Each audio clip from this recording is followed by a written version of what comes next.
हाय आज बहुत सारे लोगों का था फरमाइश थी कि मैं हिंदी में बोलूं। सो आज मैं हिंदी में बोलूंगी। और बहुत सारे लोग ये सवाल करते हैं कि मैं जो कर रही हूँ वो किस लिए कर रही हूँ। कुछ लोगों को ये भी बुरा लगा कि मैं कोर्स की बात करती हूँ and it is a course जो होता है वो मेरा फ्री तो नहीं है। फ्री इसलिए नहीं है क्योंकि अगर मैं फ्रीली सबसे बात करूं, क्या होगा कि बहुत सारे लोग टाइम पास करेंगे। Right, that has been my experience, वही मेरा एक्सपीरियंस रहा है। तो इसलिए एंड ऑल्सो मेरी बात सुन के आपका क्या फायदा होने वाला है? आपको तो अपना फायदा देखना है ना।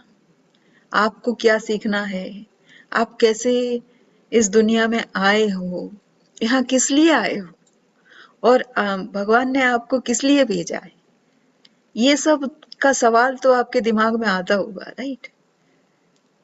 तो ऐसा तो कोई भी नहीं है, भले ही मुझे कोई पसंद आए ना आए, लेकिन ऐसा तो कोई भी इस दुनिया में नहीं है ना जिसको भगवान ने बिना मतलब भेज दिया हो सिर्फ टाइम पास करने को। सबको कुछ ना कुछ रीजन है जिसकी वजह से यहाँ इस दुनिया में आना हुआ है। तो मेरा जो काम है, बहुत सारे लोग बोलते हैं 70 साल हो गए, भारत में बहुत सारा प्रॉब्लम है। वो अब भी है। देखिए, भारत में जो प्रॉब्लम्स है वो इस वजह से है क्योंकि हमारी जो आबादी है ना वो बहुत जल्दी जल्दी बढ़ गई। जब भी डेवलपमेंट हुआ, विकास हुआ, तो सबसे ज्यादा फायदा लोगों ने उठाया कि अपना जो घर बार है, अपनी सबसे ज्यादा तो आबादी ही बढ़ गई। आबादी बढ़ जाने से क्या होता है कि आपके जितने भी सारे रिसोर्सेस हैं ना, जैसे जमीन है तो वो छोटे छोटे हो गए, जैसे घर है तो वो कम पड़ गए। अभी मान लीजिए कि आपका एक बेटा है आपके फैमिली में, और आपने शादी पिछले 4-5 साल में की है। अगले 10-12 साल में आपका बेटा बड़ा हो जाएगा, राइट? उनको भी एक अलग से चाहिए होगा, पढ़ाई करने के लिए भी और रहने के लिए भी। शादी हो गई तो शायद एक घर और अलग से लेना पड़ेगा उनके लिए। जो आपका घर है अगर बहुत बड़ा नहीं है तो फिर कम पड़ेगा। ठीक है? तो इस तरह से ऐसे जो हमारी आबादी है वो 135 करोड़ की हो गई है। और हर किसी के लिए एक एक घर, मतलब सोचिए कि कितने घर चाहिए हम होंगे हमको। घर बनाने के लिए भी पैसे चाहिए होते हैं। और अ, फिर उतने सारे आपको नौकरी भी चाहिए, बिजनेस भी चाहिए, काम तो चाहिए ना। तो इसीलिए बहुत सारे प्रॉब्लम्स आ गए। लेकिन एक छोटी सी जगह है पूर्वी मध्य प्रदेश में, बांधवगढ़ टाइगर रिजर्व। अगर आप गूगल करेंगे तो आपको वो जगह दिखेगी। तो वो एक टूरिस्ट स्पॉट है जहाँ पे बाघ हैं, और वो जंगल है जिसमें बाघ रहते हैं। बाघ तो जंगल में ही रहते हैं, राइट? तो वहां पे क्या हुआ कि लोगों को धीरे धीरे करके मतलब किनारे कर दे रहे हैं, क्योंकि बाघ का जो रहना है, टाइगर रिजर्व बना है, तो फिर वहां पे एक फेंस करके बाघों को रखा जा रहा है। तो बाघों को क्या चाहिए कि एक जगह से दूसरी जगह पे एक निकलने का, गुजरने का एक रास्ता चाहिए। तो उस एरिया में क्या हुआ है कि उनको गुजरने का रास्ता नहीं है। तो बगल में कान्हा नेशनल पार्क है, अगर आपको पता हो, राइट? लेकिन वहां तक जाने के लिए इनको रास्ता नहीं है। तो हो क्या रहा था यहाँ पे, बाघ और लोगों के पास जो खाने पीने का सामान था वो बहुत कम था। 3 महीने का सामान होता था क्योंकि उनको पता नहीं था कि कैसे खेती बाड़ी की जाती है, और दूसरे कोई रास्ते भी नहीं थे कि अपनी आमदनी बढ़ाएं वो। तो एक एमजी नरेगा था, जिससे वो मजदूरी करके कुछ कुछ कमाते थे, लेकिन वो भी बहुत देर देर पैसे रिलीज करते हैं, आपको पता हो तो बीच में उनका गुजारा कैसे हो। तो वो लोग जंगल पे उनका चलता था, डिपेंड, वो निर्भर जंगल पे रहते थे। तो बाग जंगल में है, और फेंस नहीं था, तो फेंसिंग नहीं थी, तो किसी को तो नहीं पता यहाँ पे कोर खत्म, बफर खत्म होता है और आगे बफर कोर बन जाता है। तो ये बाघ के साथ आमना सामना होता था और बहुत सारे लोग मारे जाते थे इस तरह से करके। तो वहाँ का जो फॉरेस्ट डिपार्टमेंट था, वहाँ उन लोगों ने, मैं जिस कंपनी में काम करती थी उस टाइम, उनको बोला कि आप कुछ इनको दूसरे आमदनी का जरिया ढूंढ के दो ताकि ये जंगल में ना जाए। तो जो लोग बहुत ज्यादा पढ़े लिखे नहीं हैं तो उनको आप कौन सी आमदनी का जरिया दे सकते हो? वो मजदूरी का होगा, या फिर या फिर खेती बाड़ी का होगा, राइट? तो हमने खेती बाड़ी का सिखाया उनको। मजदूरी के लिए तो उनको फिर दूर जाना पड़ेगा ना, कहीं पे आसपास कहीं जाना है, आना है, तो फिर हमने उनको, उनके पास जमीन थी, तो फिर हमने उनको खेती बाड़ी का सिखाया सिखाया और बहुत सारे जो सरकारी जो होते हैं ना स्कीम्स, वो पता नहीं होते हैं लोगों को। लेकिन मैं उस प्रोजेक्ट को हेड कर रही थी, हैंडल कर रही थी।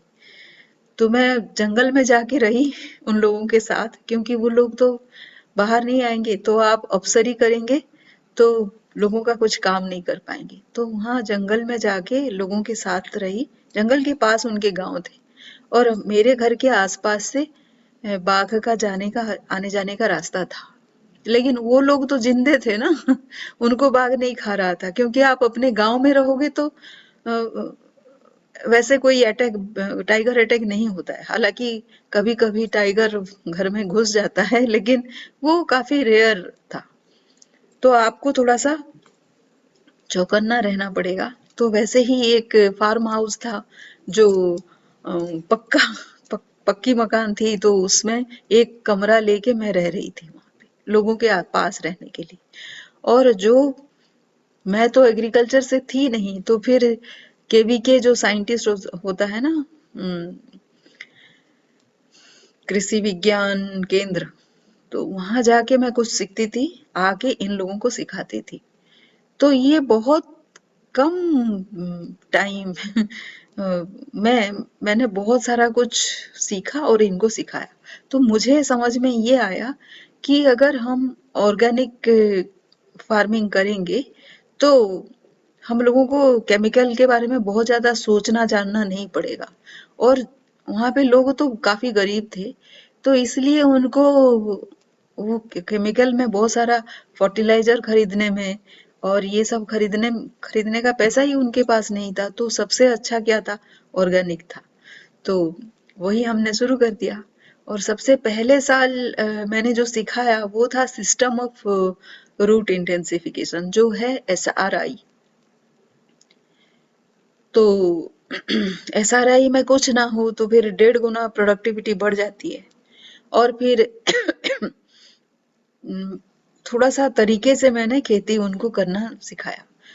फिर दूसरे साल मैंने इंटीग्रेटेड फार्मिंग उनको सिखाया कि अब खेत धान के साथ आप कुछ और भी फसल उसके साथ साथ कीजिए, ताकि धान थोड़ा बहुत खराब भी हो जाए तो दूसरे फसल से आपको मिल जाएगा। तो धान के साथ क्या क्या फसल हो सकती? दालें हो सकती हैं, जैसे मूंग और अरहर उसी टाइम होते हैं, तो वो कर सकते हैं। कोदो कुटकी हो सकता है और मकई हो सकता है, ठीक है। तो ये सब मैंने वहां करवाए। फिर दूसरी जो फसल होती है, दूसरी फसल में वो लोग गेहूं करते थे। गेहूं के साथ आप सरसों कर सकते हैं, और बाजरा जो भी करना है उस टाइम कर सकते हैं। ज्वार बाजरा तो वैसे भी आप थोड़े से कम पानी हो तब भी कर सकते हैं। तो ये था। और तीसरी फसल अगर आपको करना है, थोड़ा पानी तो चाहिए, 1-2 पानी तो चाहिए, तो उसमें हमने क्या किया था कि सनफ्लावर किया था। सनफ्लावर को काफी पानी नहीं चाहिए और बहुत अच्छी जमीन भी नहीं चाहिए। तो जो जमीन बहुत दिनों तक नहीं खेती की गई, वैसी वाली जमीन हमने ली और वहां पे सनफ्लावर किया। तो इन लोग जहाँ पे एक ही फसल वो लोग करते थे, वहां पे अगर आप 3 फसल कर दोगे, थोड़ा सा सरकारी हेल्प लेके, तो लोगों की आमदनी तो 3 गुना हो जाएगा ना। जब 3 गुना हो जाएगा तो फिर लोगों के रहने सहने का जो तरीके हैं वो बदल जाएंगे। मुझे याद है जब मैं वहां गई थी तो लोग, जो लेडीज थी, महिलाएं जो थी, उनको मैंने बोला कि आप मीटिंग करेंगे, आप लोग आना, मैं कल 10 बजे आऊंगी। तो वो लोग घूंघट भी थी, बहुत इतना सारा घूंघट करके। और अगले दिन उनके घर के जो पुरुष थे वो जंगल में चले गए, मिले ही नहीं। और मैं जब गई तो वो लोग आके बैठे मेरे सामने, बोले कि आप कहाँ से आई हो, यहाँ पे कैसे रहोगी, हमको क्या सिखाओगी, हम कैसे सीखेंगे, हमको तो कुछ नहीं पता है। ये सब उन्होंने बताया। फिर जो भी हो मैंने किसी तरह से वहां पे 10-15 महिलाओं का ऐसे करके 28 एसएचजी बनाए और फिर सारी को मिला के लगभग 500 महिलाएं थी, एक फेडरेशन बनाया। और जो प्रोजेक्ट हमको मिला था उसमें मिला था कि इन लोगों को सिखाने का, इन लोगों के लोन अगर लेके छोटा मोटा कुछ काम करना चाहते हैं तो वो देने का। तो उसको इन लोगों को मैंने समझाया कि आप पैसा तो लोगे, लेकिन वो वैसे अगर ले लिए तो आप ऐसे ही उल्टा सीधा खर्च कर दोगे। तो आप एक अपना एक गोल बनाओ कि आप इस पैसे को वापस रिटर्न करोगे। कहाँ करोगे? वो जो फेडरेशन बनाया था उसका एक बैंक अकाउंट खुला था, तो उस खाते में आप जमा करोगे तो आपका काम भी हो जाएगा और धीरे धीरे वो पैसा बढ़ेगा। तो 4 साल में वो पैसा बढ़ के 36 लाख रुपीस हो गया था। तो और उसका जो मैनेजमेंट था, वो उसका मैनेजमेंट मैंने उनको सिखा दिया था। मैं सिर्फ ये देखती थी कि वो सही सब काम प्रोसेस के अनुसार हो रहा है, लेकिन मैंने कभी उस उनके बैंक अकाउंट को हाथ नहीं लगाया। उन्होंने साइन किया जो भी किया। और फिर तीसरे साल मैंने उनको सरसों, हाइब्रिड सरसों का सिखाया, जिससे वो लोग मध्य प्रदेश का रिकॉर्ड ही तोड़ दिए। मेरे कहने का मतलब है, अगर आप उनके साथ हैंड होल्डिंग करो, उनके साथ काम करो, तो हम क्या, हमारे गांव में इतनी सारी बुद्धि है, लोगों को सिर्फ हिम्मत नहीं पड़ती ना खुद से अकेले कुछ नया करने के लिए। तो अगर आप साथ दो तो लोग कुछ भी कर सकते हैं। आपको बताऊं कि ये लोग 4 साल में 17 अवार्ड जीते। वो जीते, मैंने नहीं, इन्होंने। मतलब वो जो लेडीज थी, महिलाएं थी ना, जो अनपढ़ थी, डिस्ट्रिक्ट गवर्निंग बोर्ड एक होता था कलेक्टर का, और वहां पे उस बोर्ड में ये लोग मेंबर बनी थी। आप बताइए कितनी बड़ी बात है। इन लोगों ने जब रिकॉर्ड तोड़ा था सरसों का, तो क्रॉप एस्टिमेट जो जबलपुर का वाइस चांसलर थे, जबलपुर एग्रीकल्चर यूनिवर्सिटी का, वो आके क्रॉप एस्टिमेट किए थे। हम मतलब मैंने नहीं किए थे। तो अगर वैसे सारे लोग आके करते हैं तो वो ऑथेंटिक ही होगा ना। यूं भी मैंने कुछ फिगर तो नहीं बना दिए होंगे। तो उन्होंने किया था क्या? आज भी अगर आप गूगल करोगे कि मस्टर्ड प्रोडक्शन कितना है इंडिया में, तो पर हेक्टर आपको 6-7-8 क्विंटल से ज्यादा नहीं दिखेगा। अभी हाल में शायद 12-13 क्विंटल हुआ है, लेकिन जब मैंने किया था तभी 6-7 क्विंटल ही था। तो हमने रिकॉर्ड तोड़ा। हमारी जो मिनिमम था उपज, वो 12 क्विंटल था और मैक्सिमम जो था वो 24 क्विंटल था। और हमारी जमीन कोई खास नहीं थी, ऐसी बहुत उपज वाली जमीन नहीं थी। दूसरा पॉइंट मेरा ये है कि अगर आप मन बांध लो, एकदम डिसाइड कर लो कि करना है, तो फसल जमीन कैसी है, मिट्टी कैसी है, क्या प्रॉब्लम है, क्या चैलेंजेस है क्या नहीं, ये सब कुछ मायने नहीं रखते, आप कर ही डालोगे। ठीक है, ये दूसरा पॉइंट है मेरा। तो 70 साल में नहीं हुआ ना। आप भी बोल रहे होंगे कि 70 साल में अभी भी भुखमरी है इंडिया में, लेकिन 4 साल में मैंने उस एरिया को, जहाँ पे लोगों को नहीं मिलता था खाना, 2015 में जाके वो लोग अपने जमीन के पैदावार बेचने लगे। सोसाइटी जहाँ पे होती थी वहां के सामने 1.5 किलोमीटर तक लाइन लंबी होती थी। ये मैंने 4 साल में कर दिखाया। अगर मैंने कर किया, मुझे एग्रीकल्चर नहीं आता है, मैंने सीखा, लोगों से सीखा और सिखाया, मैंने लोगों को जोड़ा।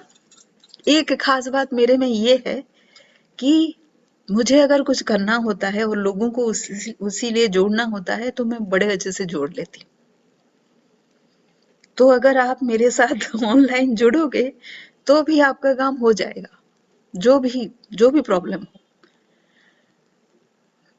मैंने वो सब किया, आपको बिलीव ही नहीं होगा, बिलीव ही नहीं होगा कि ऐसा मैंने किया। आपको लगेगा कि मैं झूठ बोल रही हूँ, कभी कभी मुझे भी लगता है ऐसा मैंने कैसे कर दिया। देखिए, मैं हेड थी वो पूरे टीम की, तो इसीलिए सारा श्रेय मुझे ही आता है। लेकिन काम किसने किया? वो जो 500 महिलाएं थी, सभी को मैंने छोटा छोटा एक एक काम पकड़ाया था, सबको एक लीडर बनाया था अपने काम के लिए। कोई सीड ट्रीटमेंट करता था, कोई रूट ट्रीटमेंट करती थी, बल्कि किसी को पपाया उगाना आता था, स्पेशलिस्ट थी, किसी को नर्सरी बनाना आता था, कोई सरसों की नर्सरी की एक्सपर्ट थी, कोई मिर्ची की नर्सरी बनाने की एक्सपर्ट थी, कोई ड्रिप इरिगेशन की एक्सपर्ट थी, कोई बुक कीपिंग बहुत अच्छे से करती थी। बुक कीपिंग मतलब समझते हैं?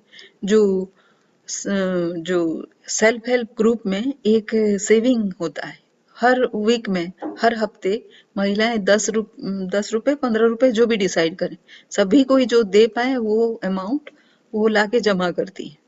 अगर वो 5,000 से ज्यादा हो जाए तो फेडरेशन के अकाउंट में, बैंक में जाता है। 5,000 से कम है तो उनके पास एक बक्सा रहता था, उस बक्से में वो लोग रखती थी। और जिसको भी चाहिए, जैसे इमरजेंसी हो गई, मतलब रात को किसी को बुखार आ गया और उसको हॉस्पिटल जाना पड़ा, तो कुछ पैसे तो होने चाहिए, कहाँ से लेंगे? अदरवाइज वो क्या करते थे, मनी लेंडर जो होता था ना, उसी के पास जाते थे और अपने घर का कोई कीमती सामान उसके पास रख के वो कुछ पैसे 100-200 रुपए ले ले आते थे। और वो जो कीमती सामान वो रखते थे उसके पास, वो कभी वो छुड़ा नहीं पाते थे।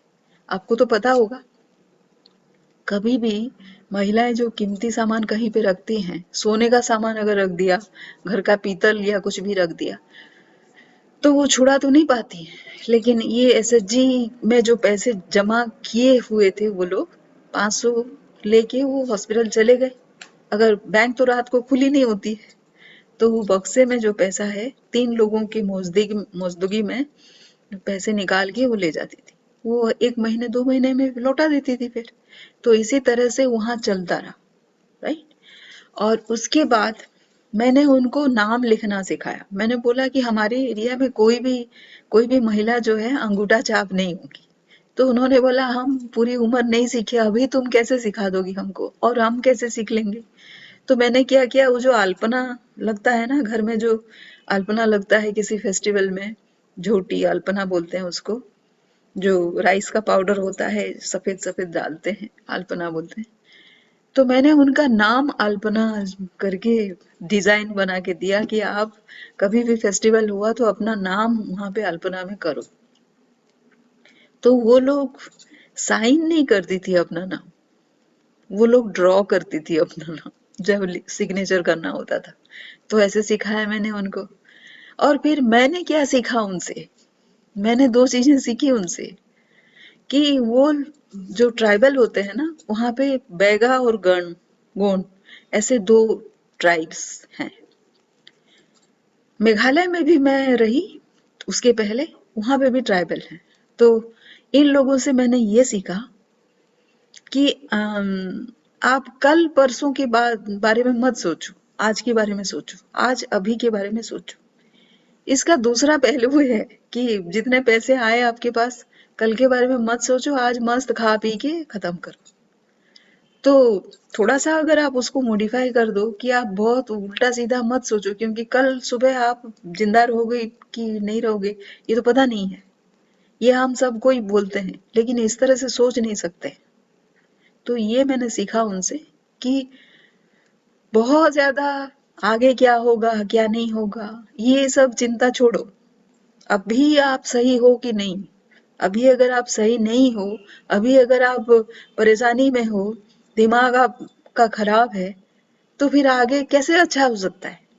तो इसीलिए अभी अभी प्रेजेंट को ठीक करने का मैंने उनसे सीखा। दूसरा ये सीखा कि मैं एक गई थी, पहली बार जब मैं मध्य प्रदेश उस गांव में गई थी, एक गांव में, तो वो मुझे मिर्ची दिखाने ले गए कि कैसे मिर्ची की है। जब मैं गई वहां पे तो पूरे क्यारी में मुझे सिर्फ 10-12 मिर्ची के पौधे दिखे होंगे और बाकी पता नहीं कौन से पौधे थे। मैंने मैंने उनको समझाया कि ऐसी मिर्ची नहीं करते। मिर्ची जो होता है पूरा साफ सुथरा होता है, और मिर्ची की क्यारी में अगर आप मुझे लाए हैं तो वहां पे आप मिर्ची का पौधा होना चाहिए। अब मान लीजिए 5 डेसिमल का है, कम से कम वहां पे आपको कुछ भी नहीं तो 50 पौधे होने चाहिए। बाकी सारे पौधे आप उखाड़ दीजिए, तभी जाके ये मिर्ची का पौधा पनपेगा। तो उन्होंने मुझे बोला कि कैसे उखाड़ दें ये बाकी सारे पौधे। उन्होंने मुझे बताया ही कि एक तो 2-3 मुझे याद है, एक तो बथुआ बताया था और दूसरा एक घास है, भूल रही हूँ मैं फिर। उन्होंने बताया था ये जो है ये सर दर्द के लिए है, दूसरा जो है बुखार होने से ठीक होता है, तीसरा जो है आपका पेट दर्द हो रहा है तो ठीक होता है। ऐसे करके उन्होंने 50 मुझे गिनाए होंगे। बोले कि हम अगर बीमार पड़ेंगे तो हमारे पास तो डॉक्टर नहीं है, हम कहाँ जाएंगे अगर इसको अगर हम उखाड़ देंगे तो। तभी मैंने सीखा नेचुरल जो होता है ना,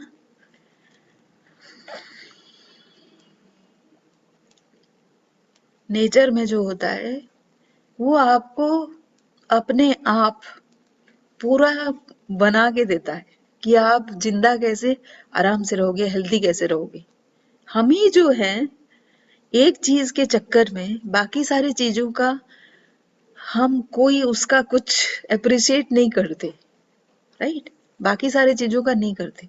उस दिन से मैंने मिर्ची की क्यारी साफ करना छोड़ दिया। कुछ भी उगे चलेगा, क्योंकि मैंने एक स्टोरी पढ़ी थी बचपन में। चरक जो हमारे मेडिसिन के फादर माने जाते हैं, मतलब हमारे इंडियन औषधि के फादर माने जाते हैं, उन उनके गुरु ने उनको बोला कि आप जाओ एक ऐसा पौधा ले आना जिसके औषधीय गुण कुछ भी नहीं होंगे। तो चरक गए जंगल में, 6 महीना हो गया, कोई अता पता नहीं उनका। तो गुरु ने सोचा कि कहाँ गए वो, कहीं जंगल में बाघ शेर तो नहीं खा गया उनको। तो वो ढूंढने निकले, ढूंढे ढूंढे तो देखे कि एक जगह चरक माँ से किसी एक पौधे को लेके परख रहे हैं। तो वो बोले कि क्या कर रहे हो, बोले कि नहीं आपने तो बोला था कि एक ऐसा पौधा ले आना जिसके कोई औषधीय गुण नहीं हो, मुझे आज तक ऐसा पौधा नहीं मिला। तो मुझे वो बात याद आई,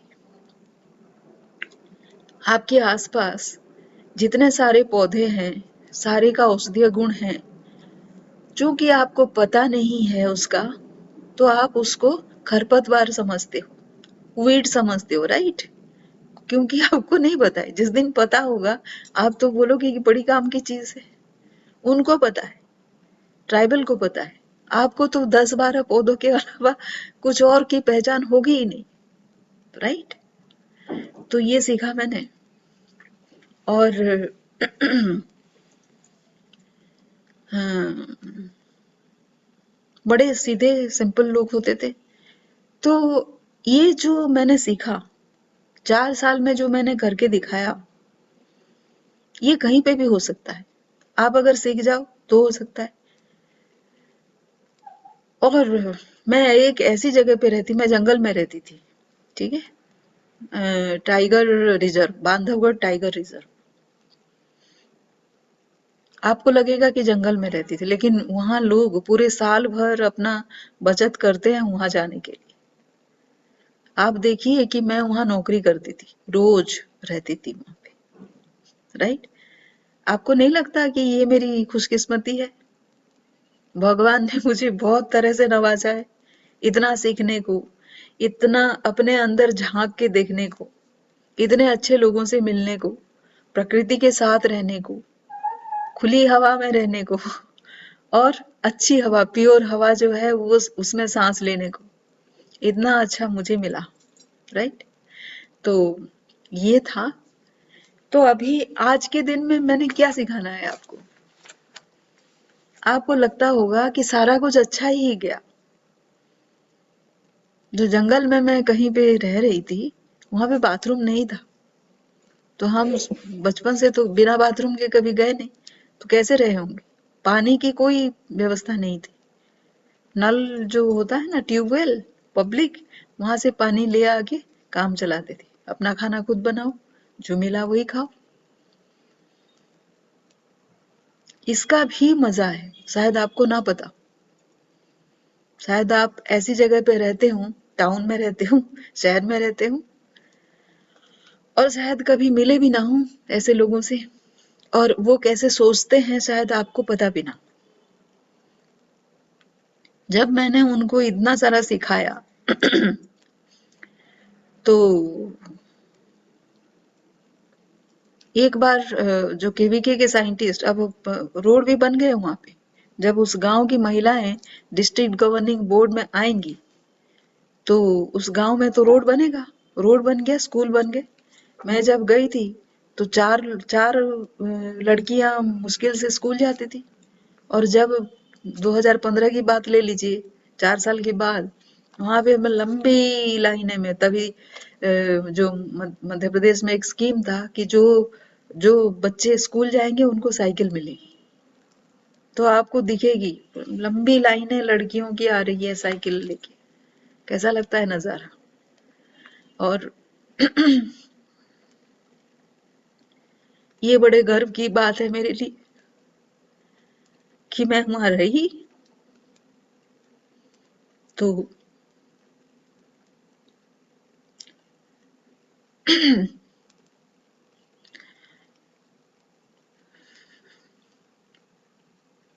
लोगों को जो भी समझ में आया उसके अनुसार वो किए, और मैंने विकास होते हुए देखा अपने रहते वहां पे।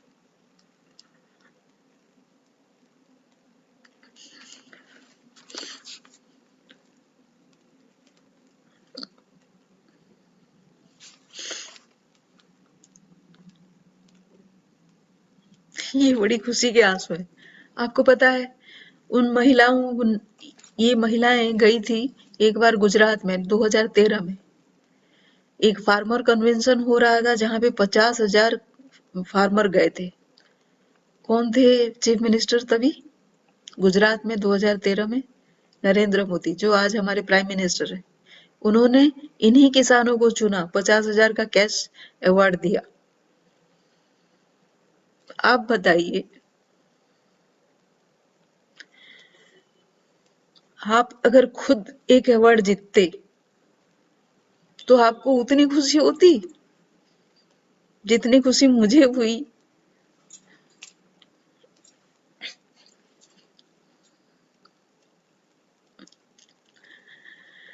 मेरे चलते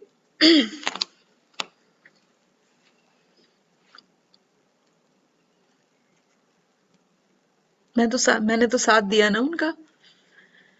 एक महिला उसमें से, अब मैंने बताया ना 17 अवार्ड उन्होंने लिए।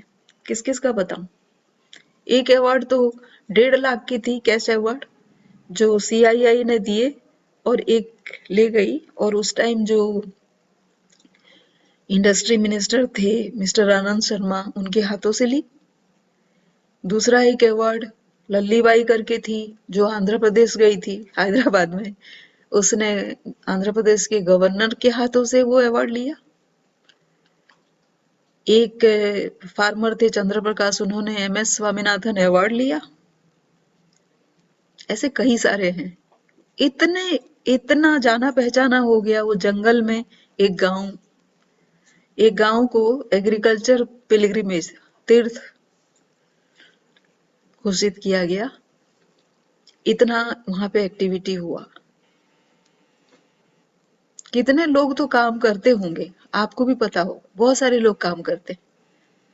किसको इतना मिला जो मुझे मिला? और मैंने क्या किया? मैंने अपनी नौकरी को नौकरी नहीं, एक अपना लक्ष्य माना, गोल माना, जिसमें से पहले तो 500 परिवार जो है उनको लाभ हुआ। बाद में मैं 6 डिस्ट्रिक्ट वहां पे देखने लगी, तो वहां पे जो सक्सेस हुआ उसको 6 डिस्ट्रिक्ट में, मान लीजिए कि हर एक डिस्ट्रिक्ट में 10,000 भी लोग हैं, तो 50,000 लोगों का फायदा हुआ ना वहां पे जानने का।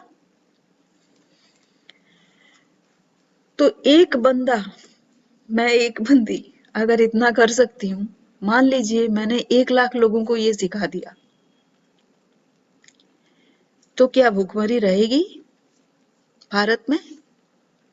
आजकल बहुत बातें होती है कि कभी सूखा पड़ता है, कभी बहुत ज्यादा बारिश हो जाती है, उसके चलते फसल नहीं होती, लोग गरीब होते जा रहे हैं, ये तो बात सही है। लेकिन उसके भी तरकीब हमारे पास थे। कुछ 40-50 साल पहले जब लोग खेती करते थे, हर एक घर में खेती होती थी, तब लोगों के पास ये तरकीब थी। वो हम घर का बच्चा जब पढ़ने गया ना बाहर स्कूल कॉलेज में, तब बाप जो है, बच्चा तो गया पढ़ने, किसको सिखाता? जो बच्चा पढ़ के आया, क्या उसने सीखा?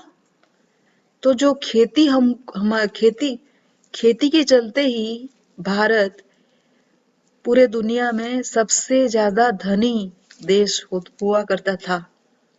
वो तो अंग्रेज आके हमको बिगाड़ दिए, और अंग्रेजों के चलते हम घर का घर की पढ़ाई छोड़ के बाहर की पढ़ाई करते हैं। आज एग्रीकल्चर इंजीनियरिंग में भी किसकी पढ़ाई होती है? जो इंग्लैंड, अमेरिका और जापान की पढ़ाई होती है खेती की। आप क्या करोगे? आपके घर में आपके एरिया की खेती की बात अगर हो तभी ना कोई बात बने। तो हम पढ़ते वो हैं जिसका कोई काम नहीं है यहाँ पे। तो आपको तो वही पढ़ना चाहिए ना जो 50 साल पहले लोग करते थे हमारे जमीन में, हमारे अपने यहाँ। कौन सिखाएगा आपको? थोड़ी सी अगर कोशिश नहीं करेंगे तो आप कैसे सीखोगे? मैं ये नहीं बोल रही हूँ कि यही तरीका होता है, तरीके तो बहुत सारे हैं, अच्छे बढ़िया तरीके हैं, सीखना तो पड़ेगा ना। सीखोगे कैसे? माइंडसेट नहीं होगा। आपके स्कूल कॉलेज में तो पढ़ाया नहीं गया। यहाँ पे एक मैं हूँ जिसके पास वो ज्ञान है कि मैंने कैसे किया। गांव में आपने पॉलिटिक्स देखा है? कोई थोड़ा सा आगे बढ़ गया तो बाकी 4 लोग जो उसके पीछे पड़ जाते हैं उसकी टांग खिंचाई करने के लिए। क्या मेरे साथ वो नहीं हुआ? फिर भी लोगों को मैंने कैसे इकट्ठा रखा, वो आपको सीखने की नहीं जरूरत है। मेरी बात छोड़ दें, आप अगर महात्मा गांधी का लें एग्जाम्पल, उस जमाने में ना मोबाइल था, ना टीवी था, ना कुछ था। थोड़ा बहुत रेडियो हुआ करता था, वो भी कितने लोगों के पास था। तब भी उन्होंने पूरे भारत, पूरे देश को इकट्ठा किया था। कैसे? उनका आत्मबल था, उस उनमें इतना अट्रैक्शन था कि हमारी जमीर जाग गई।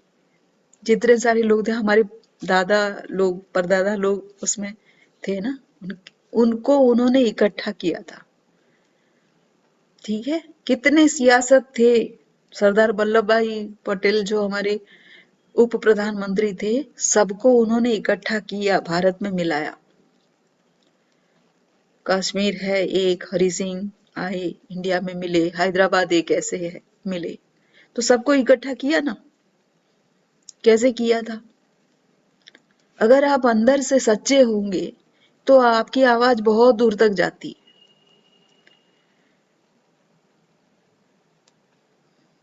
अगर आप परेशान ही रहना चाहते हो तो कोई भी आवाज आपको सुनाई नहीं देगी। अगर आप कुछ समाधान ढूंढना चाहोगे तो आप ढूंढ के देखो, आपके सामने होगा। मैं आपको चैलेंज दे के बोलती हूँ, आप मन से ढूंढो, किसी चीज का समाधान 2-1 दिन में होता है। आज भी होता है, बहुत सारे लोगों के लाइफ में होता है। लेकिन इस बात पे बिलीव करने वाला, विश्वास करने वाले लोग बहुत कम हैं कि ऐसा होता है। क्यों? क्योंकि उसके लिए जो डिसिप्लिन चाहिए ना, वो हमको नहीं सिखाया जाता, ना ही हम सीखना चाहते हैं। अभी मुझे अभी किसी ने मुझे बोला कि हिंदी में बोलो, क्योंकि उनको बहुत अच्छी लगी जो मैंने कहा। आपको क्या अच्छा लगा? मैंने पूछा, आपको क्या अच्छा लगा उसमें? अभी भी जो लोग इसको देख रहे होंगे, क्या बता पाएंगे कि आपको क्या अच्छा लगा? आपको पता नहीं है कि क्या अच्छा लगा। लेकिन अगर आप नहीं बताओगे कि क्या अच्छा लगा और किस पे बात करें, तो किस पे बात कर सकते हैं हम? बात तो किसी पे भी कर सकते हैं। हर एक जो समस्या होती है, उसके पीछे एक बहुत बड़ी बात होती है कि हम कैसे सोचते हैं, राइट? हम कैसे सोचते हैं, सोचना कैसे शुरू करते हैं। जो जो मैंने अभी कहानी बताई कि मैंने जो किया, उसके बारे में आप क्या सोचते? अगर वही काम आपको मिले, तो आप क्या सोचते? उस पे डिपेंड करता है कि उसका अंजाम क्या होगा। अगर आप ऐसे नहीं सोच के कुछ अलग तरीके से सोचेंगे तो नहीं होगा ना। बहुत सारे लोग वैसे सोचे, मेरे साथ 2-3 लोगों को मैं ले आई थी जो ग्रेजुएट थे कहीं। उनको लगा कि बहुत जंगल है, जंगल में कुछ एंटरटेनमेंट नहीं है, यहाँ पे कुछ शाम शाम को भी कुछ नहीं है, खतरा है यार। तो वो बहुत दिन तक टिक नहीं पाए। तो लेकिन ठीक है, मैंने वहां पे जो लोकल लोग थे ना, उन्हीं के साथ मिलके काम कर लिया। आप कर पाएंगे? जिनको मैं पहले नहीं जानती, वो मेरा एरिया है ही नहीं, मैं पहली बार गई थी वहां। जब मैं वहां गई थी तो मेरे कंपनी के जो एमडी थे वो बोले कि वहां पहुंच जाओ तो अचीवमेंट है, रह लो तो क्या ही बात है। मैं 4 साल वहां रही और ये रिजल्ट तो किया ना। तो सबसे पहली बात है कि आप सोचते क्या हो, तो वो सोचना थोड़ा ठीक करना पड़ेगा। आप जो भी चाहे काम कर रहे हो, जैसे मुझे सीखना हुआ कि कुछ भी उगता है तो वो अपने भले के लिए उगता है। तो इसीलिए मैं मानती हूँ कि आप जो भी काम कर रहे हो, वो भले के लिए ही होगा, हम सबके भले के लिए ही होगा। लेकिन अगर आपको कोई समस्या है, तो उसको कैसे सुलझाओगे? सोच तो थोड़ा ठीक करना पड़ेगा ना। तो मैं वो सिखाती हूँ।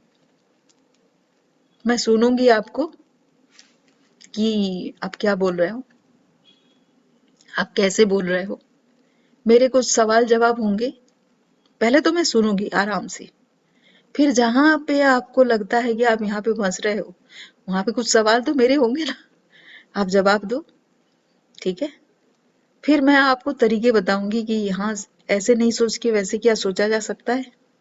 क्योंकि दो चीजें हैं, एक तो आप काफी निराश हो, या तो फिर आप काफी गुस्से में हो। निराश हो तो किससे निराश हो कि क्या यार ऐसे है मेरे साथ, ऐसे मिल गया मुझे लाइफ, ऐसे मिल गए मुझे लोग, ऐसे मिल गई मुझे नौकरी, टाइप, ऐसे थे मेरे माँ बाप, ये भी हो सकता है। और अगर गुस्से में हो तो ये होगा, क्या यार ये, वो जो ना, उसको मैं देख लूंगा, वो ऐसा किया, उसको तो देख लूंगा, आज किया ठीक है, मेरा भी टाइम आएगा। अगर आप ये दो स्थिति में हो, गड़बड़ है। इसमें हो क्या रहा है कि वो दूसरे की, तीसरे की जान नहीं जल रही है, आपकी जान जल रही है। आपको समझ नहीं आ रहा है, आपकी एनर्जी खराब हो रही है, आप वो नहीं सोच के कुछ अच्छा सोल्यूशन के लिए सोचते, समाधान के लिए सोचोगे तो आपको मिल जाएगा, जैसे मैंने बोला अभी थोड़ी देर पहले। वो करते नहीं। ये भी सिखा सकती हूँ मैं। अच्छा, जब मैंने शुरू किया था, मैंने तो ये कैसे पता होगा कि मैं 4 साल में ये कर दूंगी, ये तो हो गया। लेकिन मुझे ये पता था कि मैं थोड़ा तो कुछ भी कर पाऊंगी यहाँ पे, इसीलिए तो मैं गई थी। अगर मुझे कुछ भी उम्मीद नहीं होती तो मैं थोड़े ही जाती। तो हर काम, जो भी काम आप शुरू करें, वो छोटे से शुरू होता है। आप घर से जो बाहर कदम रखते हैं, वो छोटा सा कदम होता है, राइट? फिर आप वहां से चाहे 200, 300 या 1200, 1000 किलोमीटर आप चल सकते हो, लेकिन शुरुआत हमेशा ही छोटा होता है। तो शुरू में अगर आप सोचेंगे कि वो अंजाम अगर कल परसों हो जाए तो नहीं होगा ना। तो छोटा ही काम सोचिए, छोटा छोटा लक्ष्य रखिए। अगले दिन क्या करना है, आज क्या करना है, अगले दिन क्या करना है, परसों क्या करना है।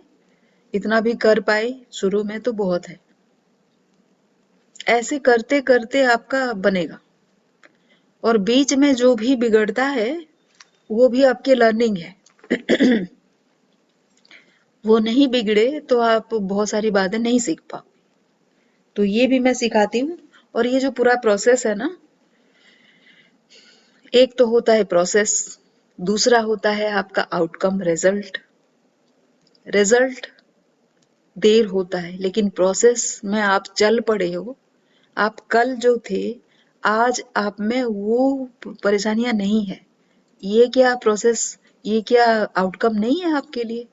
आप कल दुखी थे, आज नहीं हो, आउटकम नहीं है आपके लिए। जैसे ही आप दुखी नहीं रहोगे तो खुशी आएगी, राइट? खुश अगर आप रहोगे तो अच्छा ही होगा। होगा कि नहीं? होगा। तो ये था। तो ये सब मैं सिखाती हूँ। अब जो शुरू में मैं बोली थी, आज ही किसी से बात हुई, यहाँ पे मैं ये सब क्यों कर रही हूँ? अगर मैं आपको रोज बैठ के ऐसे भाषण दूं तो हो सकता है आपको बहुत अच्छा लगे। लेकिन आप कितने दिन तक इसको दिमाग में रखोगे? हाँ, एक बहुत अच्छी दोस्त मेरी हुई है ऑनलाइन, रोज कुछ बात करती है, अच्छा लगता है देखने के लिए। आपको क्या कोई फायदा हुआ? आप काम नहीं करोगे ना। मुझे कैसे पता चलेगा कि आप काम किए, कुछ अच्छा हुआ? जब मेरे क्लास में आओगे तभी पता चलेगा, राइट? जब आप मेरे ग्रुप में आओगे, इसीलिए मैं बार बार बोलती हूँ कि आप ग्रुप में अगर आ गए हो तो कुछ बोलो। वहां पे चुपचाप रहने से क्या होगा? दूसरी बात है कि आप मेरे क्लास में आओगे तो फिर मैं बोलूंगी ना, इस बात का जवाब दो। और फिर आपकी जवाबदारी भी होगी, मेरी जवाबदारी भी होगी कि मैं यहाँ पे आ गया हूं तो मेरा ये प्रॉब्लम है तो उसको सॉल्व करते हैं। अगर ढंग से दो लोग बैठ के बात को अगर सुलझाएं तो कुछ ना कुछ सोल्यूशन तो आ ही जाएगा ना। आप अकेले बैठ के रोते रहोगे, नहीं होगा, राइट? और कुछ लोगों का, जैसे मेरी एक क्लाइंट है जो जिनको सोल्यूशन दिखता ही नहीं, क्योंकि वो प्रॉब्लम में इतनी घुस गई हैं और भी घुस जाती, रोज कुछ ना कुछ प्रॉब्लम ले आती हैं और घुस जाती हैं उसमें। तो ये एक माइंडसेट है, जब तक वो घुसी रहती है मैं सुनती रहती हूँ उनको। उनको बहुत अच्छा लगता है जब मैं बोलती हूँ कि नहीं आप सही थे, लेकिन उससे उनका सोल्यूशन नहीं होता है। सोल्यूशन तब होगा जब वो मेरे तरीके सीखेंगी, पढ़ेंगी और काम करेंगी उस पे, राइट? तो जब तक नहीं वो करती है, मैं सुन रही हूँ, ठीक है?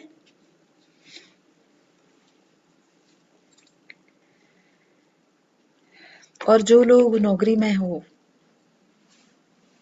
जब मैं लीडरशिप ग्रोथ की बात करती हूँ तो आप सोचते हो कि अगले दिन ही आपका प्रमोशन हो जाएगा, आप बॉस बन जाओगे। अगले दिन प्रमोशन कैसे होगा? क्या देख के आपको प्रमोशन देगा बंदा? कोई भी बंदा सामने जो है, अगर आप उस लायक नहीं बने हो या फिर आज तक आपने कुछ काम नहीं किया, कल आप कुछ काम कर दोगे क्या? कोई, वो तो नहीं हो सकता ना। तो आप इस लायक खुद को बनाइए कि सामने वाला देख के बोले कि नहीं नहीं, इसको तो प्रमोशन देना है, इसके बिना तो हमारा काम नहीं चलेगा। तो आप में कुछ ना कुछ खूबी तो है। जैसे मैंने बोला कि यहाँ पे कोई फालतू में नहीं आया है, सभी कोई कुछ ना कुछ पर्पस के लिए आया है यहाँ पे, इस दुनिया में कुछ ना कुछ काम उसको अंजाम दे के जाना है। तो वो जो काम है वो आप ढूंढो अपने आप में, और उसी पे टिक के कुछ काम करो, कुछ करो जो आगे वाला सदियों तक चले, लोग याद करें कि ऐसे, कम से कम आपके बच्चे याद करें कि अच्छा मेरे पापा मुझे ये सिखाए थे, उनके लाइफ में ये हुआ था तो मैंने ये सीखा, ये ठीक है। तो यही था आज जो मुझे बोलना था, यही था। और कैसा लगा आप बताओ। और अगर मैं इसको एक क्लास में कुछ कर रही हूँ, एक क्लास कर रही हूँ जिसमें आपको एक फीस पे करना होता है और फिर आप क्लास में आते हो, तभी तभी मैं 14 क्लास देती हूँ इसमें, 14 क्लास, 14 क्लासेस, जिसमें हर एक क्लास में आपको एक एक आउटकम मिलता है। जब आप मेरे वेबिनार में आओगे तो आपको वो वेबिनार, वो आउटकम दिखेंगे, या फिर आप मेरे साथ अपॉइंटमेंट लेके बात करोगे कभी, तो मैं आपको बता दूंगी कि आपको क्या क्या रिजल्ट मिलेंगे। तो वो फर्स्ट लेवल में वो 14 रिजल्ट आपको मिल जाएंगे। वो बड़े आसान है, सिर्फ आपको मेरी बात माननी होगी, मेरी बात मान के करनी होगी। कुछ गड़बड़ की है तो फिर नहीं होगा, फिर मुझे तो जवाबदार मत बना, मैं जिम्मेदार नहीं हूँ, ठीक है। मैं तो सारे डायरेक्शन आपको सही ही दूंगी, ठीक। उसके बाद एक और हैबिट, हैबिट जो होता है ना, उसको बनाने के लिए कुछ टाइम तक आपको वही वही करते रहना होता है। तो वो 30 डेज का चैलेंज होता है, वो लेवल 2 होता है, ठीक है। और एक लेवल 3 होता है जिनके प्रॉब्लम्स कुछ काफी गहरे हैं और जिनको अलग से कुछ काउंसलिंग चाहिए, तो वो मैं थर्ड लेवल पे करती हूँ, पर्सनली आपके साथ बात करके। और आज मुझे किसी ने बताया कि आप पैसे की बात कैसे करते हो।